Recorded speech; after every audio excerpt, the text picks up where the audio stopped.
Start the video.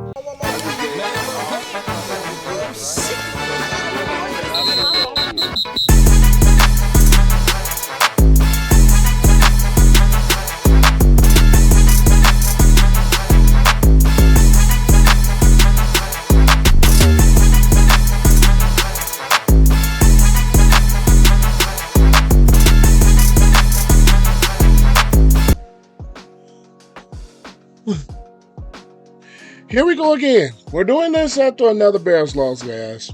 Bears lose again, 27-17 to the Tampa Bay Buccaneers.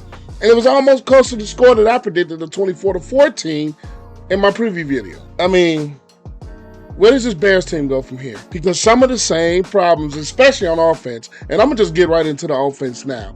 Outside of that first drive, not much else. First drive, we get a couple of good passes, DJ Moore. We're like, okay, they're finally starting to turn the corner. Everything is starting to finally work. Or I'm not going to say everything is starting to finally work. Or they made some adjustments. I'm like, okay, we can get after a little good start. We got a touchdown first drive. And then absolutely nothing happens after that. Absolutely nothing happens after that first drive. Nothing. So we're talking about a Bears offense that still sucks. Let's just face it, still sucks. Well, on top of that, the strength of this team, even last year during a losing streak, and now that it's a 12-game losing streak, they ran the ball for 67 yards, and it was bad. Justin Fields, 4 carries, 3 yards running. And I know this team has been prevalent to run the football, but they didn't even do that right today. They had a couple of strong runs from Herbert, maybe a few strong runs from Roschon Johnson, but it's not much else there. Reverse play by Vitus Jones gets blown up. It was a bad offensive showing to allow 6 sacks. 6 freaking sacks. 6. That's not a good offensive line play. Now, I know, like I've said, it's Tevin Jenkins' injury and you slide. Nate Davis is out for personal reasons. And that's another reason why I didn't even pick the Bears, because of the offensive line struggles. But, and if you guys know me, and this is something I hate to do, but I would have to call a spade, tell the truth where the truth is. You guys know how big of a Justin fan supporter I am. You know how big of a fan of Justin Fields that I am. But one criticism that I've had of him since him coming out of the Ohio State was the fact that he has a tendency to hold the ball too damn long. And that is exactly what happened today. It was instances where, if you break down some of the film, he had some guys open, but as again, the tendency for him to hold the football too long prevalent to some of the sacks. I'm not going to blame Justin Fields for all of the sacks, but some of the sacks were, in fact, from Fields holding the football too damn long. And I'm just going to be 100% honest. I would have thought this would have been something by year 3. He kind of got out of his system and kind of got out of his way a little bit. But no, the issue that I had with him coming out of Ohio State is still there. The fact that he holds the football a little bit too long. And in the NFL, you cannot do that. You cannot hold the football that long, especially going and you know your offensive line is not capable of holding in pass protection, and Fields still holds the ball too long. He made some good throws. He made some inaccurate throws. But at the end of the day, he has to do a better job of reading the defense. He has to do a better job of reading his keys and knowing exactly where he needs to go with the football once he processes quickly the information that he needs. I'm not going to sit here and do a bash fest on Fields like I've seen on Twitter, on social media. I'm not going to sit here and do a bash fest on Fields, but I will call him out for holding the football too long and not getting rid of the football quickly behind the bad offensive line. Braxton Jones, I'm sick and tired of these tackle projects that the Bears have been doing. You get a guy late, and from the first 2 games of the year, he's been called for at least 6 or 7 penalties. And this is supposed to be the live tackle, the blindside protection of your quarterback.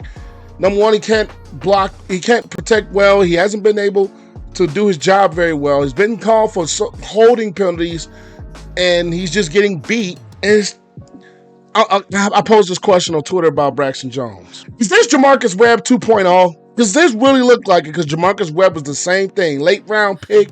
They threw him at left tackle, and it was a disaster from the get-go. Braxton Jones has not showed signs of improvement this season. Whether it's the holding penalties, whether it's the getting beat very quickly, even though we all know Shaq Barrett is probably one of the top pass rushers that we possess in the NFL. But to get beat like that, to get called for holding penalties like that, again for the second week in a row, something's got to shake, man. Something's got to shake. Now, I do like that they did a better job offensively of getting DJ more involved. He had 6 catches for 104 yards. Chase Claypool finally did a few things. You know, he had the pass interference period late in the game. He had a touchdown catch. I do like some things that I did see from Fields. But the problem is not just Fields. It's Getsy's play calling to a certain extent. And I'm going to just touch on that late possession that ended up with a pick six by Shaq Barrett. How many screens are you going to call? I mean, Jesus Christ. To call back-to-back screens deep in your own territory, to call the same play twice in a row against a veteran defense, a very smart defense like Todd Bowles, you're going to get bit. Why would you even call the same play? And I'm going to put a little bit on Fields for actually making the throw. But why would you call another screen in the same area? And it's not just the same screen, it's the same play. It's not just the fact that it was a screen, the same play. I am getting so tired of these screen passes. Obviously, they're not working. Is this what? I fail to remember the coordinator's name from back in the 90s. They used to call so many screens. But Jesus Christ. This play calling by Getsy, I thought it was better from first drive on, but it was reverting back to the same damn issues with this offense. Now, there's a lot of people I've seen calling for Fields' heads. I don't agree with that just yet. We see he can make some throws. It's just the problem is, again, with this offense, they did not move the pocket yet again. I didn't really see no RPOs, no bootlegs, no rollouts. And you know you have an offensive line that is bad. Why would you not move the pocket to make things more comfortable for Fields, to make the defense that have to defend Fields' legs when he's on the move, to give them a two-way dynamic? Either you come up and get him or he's going to throw it behind you. You don't do that. So I can't sit here and be one of those people that's going to blame everything on Fields, just like I've seen on social media so much. There's two problems there. One, of course, Fields hasn't played great. Two, the play calling has not been to a spot where Fields can use his athleticism as an actual weapon. It hasn't been there. So for me to sit here and do a Fields bash fest like a lot of people have been doing, I'm not doing that. I'm bashing Getsy, and I'm going to bash a little bit of Fields too, but it's two parts. That offense is still in problem. Offensive line, still a problem. Play calling, still a problem. And where was Darnell Mooney today? Is he hurt or anything like that? I don't remember seeing anything about it during the game or anything. But is Darnell Mooney hurt? Is something wrong with Darnell Mooney? Because I didn't see him much at all today. But I'm going to get things towards this defense. And the problem exists for the same things. The problems for the Bears defensively is the same thing. They cannot get off the field on third down. That is the main problem. As I look for this here on third down, the Bears 8 for 15 defensively, which means the Buccaneers converted 8 out of 15 first downs. A little more than 50%. Problem. Bears third down, 6 for 13. That is the issue for the Bears defensively, is getting off the field on third down. And if you want to be honest with this, even though Baker Mayfield threw for over 300 yards, I think the defense played a whole lot better than last week. I would give the defense some credit. The problem also with the defense today was they was getting pressure on Baker Mayfield. They just were not getting him down. They were doing some things, getting some pressures. I saw a little bit more blitz concepts from Eberflus calling the defensive plays over Allen Williams, which we didn't see no blitzes last week, which is why Jordan Love had a free pocket.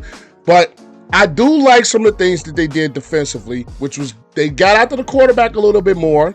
That is something I like, even though they didn't get a single sack. But I still like the fact that they were getting after Mayfield, making him escape, making him run. I do like that, even though the running game for the Buccaneers was still successful. It was still very productive, and that is the problem with this Bears defense is the run defense wasn't so great. It's just the third down efficiency is bad. Getting off the field on third downs is key. It is very key for you having a very successful football team. And one thing that I preached on this channel is complementary football. Bears still don't have it. Defense did not play a bad game, even though Mike Evans had some really long games. They had some really long running game. But at the end of the day, you still have to play some complementary football. It was times where the defense looked solid and the offense could not move the football. So I would give the defense some kudos, but at the end of the day, it's just that the yardage looks bad. Yeah, 437 yards of total offense for the Bucs. Not great. But at this point, you let up 20 points. You were able to get some stops and some holds to hold the Buccaneers into field goals. So you would have gotten some better possessions for your offense. It's just the offense couldn't do anything with it outside of the first drive and the other touchdown drive. So complimentary football for the Bears still does not exist. It's not a good thing. And it's almost at this point, I want to just say cheers to another long season. Because this is now 12 in a row when you get KC next week. And after these last two performances, it's hard to see me picking the Bears to beat the Kansas City Chiefs. And it's hard for me to actually see them beating KC. This is tough because I was one that was figuring if the Bears did not win this game, they're probably going to start off the season 0-4. And now that they lose this ball game, it's looking like a very good possibility that we're going to go another month without the Bears winning another football game. And just think about this, guys. The Bears has almost been an entire calendar year since the Bears have actually won a football game. The last time the Bears have won a football game, October 24th of last year on Monday Night Football against the New England Patriots. That is the last time that we can actually say the Bears actually won a football game. Doesn't that sound bad? Another frustrated day as a Bears fan is we get in our own way again, and there's so many problems with this Bears team, whether it's Fields holding on to the football too long, defensively not getting off the field on third down, offensively not ruling a pocket for Fields, defensively not creating turnovers, which I think could be prevalent in a game like this to put your offense in better field position. You know what? Just like I think the Bears' chances are this year, so is this video.